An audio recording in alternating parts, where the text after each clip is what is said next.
8:45க்கு நாமக்கல்லில் கூட்டம்னு 8:45 கிளம்புற ஒருத்தர்கிட்ட நீங்கள் எப்படிங்க வந்து நியாயத்தையும் நேர்மையும் எதிர்பார்க்க முடியும்? அப்போ முடிவெடுத்து தானே கிளம்புறா. அப்படி வீட்டில் இருந்தேன் போகிற வழியில் எத்தனை சாவு விழுந்தாலும் ஐ டோன்ட் கேர். நீங்கள் நல்லா பாருங்கள், மேனரிசம். அதான் நான் மேனரிசம் சொன்னேன். மேனரிசம்ங்கிறது இது வரைக்கும் எத்தனையோ கட்சிகள் ஆண்டிருக்கு, எத்தனையோ கட்சிகள் பொதுக்கூட்டம் நடத்திருக்கு, எத்தனையோ கட்சிகள் ரோட் ஷோ நடத்திருக்கு, எவ்வளோ. ஆனால் இதில் பதவதைக்குதுங்க. அதாவது நான் லேட்டு, உங்ககிட்ட நான் வந்து பேசுகிறதே லேட்டு. என்னால் அதுலேருந்து எந்திரிச்சு வரவே முடியல. அந்த அந்த பேராபத்து நிகழ்ந்தது இல்லையா, அது உண்மையிலே பெருங்கோபம் வந்து அந்த தமிழகத்துக்கே நீங்கள் வந்து எல்லோரும் வெகுண்டெழுந்திருக்கிற வேலை இது. ஆனால் பழியை தூக்கி போடுற வேலையை இப்போ வந்து பக்குவமாக செஞ்சிட்ருக்கானோ அந்த பாவி பசங்க கொஞ்சம் பேர். விஜய் நல்லவருங்கிறான் ஒருத்தன், விஜய் மேலே தப்பு இல்லைங்கிறான்.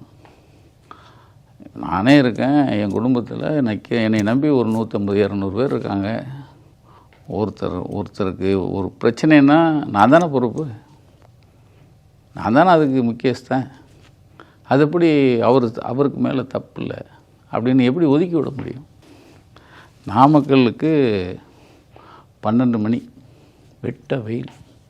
அப்போது அவனுடைய எக்ஸ்தலமாக ஒரு வெங்காயத்தலம் ஒன்று இருக்குல்ல, அவங்களுடைய எக்ஸ்தலத்தில் 12:45க்கு கரூரில் அவர் மீட்டிங்கு, அவர் வருவார், மக்களை சந்திப்பார்னு சொல்லிட்டாங்க.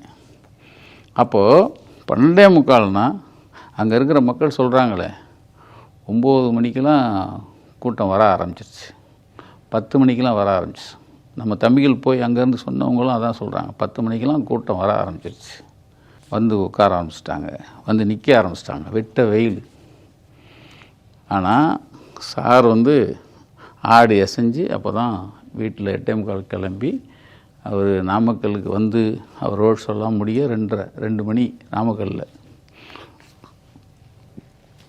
அங்கேயும் வெட்ட வெயில். இதில் என்னென்னா, அங்கேருந்து நாமக்கல்லேருந்து சார் பஸ் வருது, முன்னாடியும் பின்னாடியும் 2 வீலர்காரன் வீலிங் பண்ணிட்டு வரான்.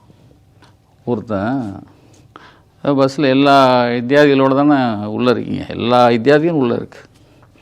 பின்னாடி விரட்டிட்டு வரானே, இவெல்லாம் செத்துருவானே, நின்று வேணாண்டா வராதிங்க, கும்பிட வேணாம், ரசிக்கிறான். இது ஒரு போதை.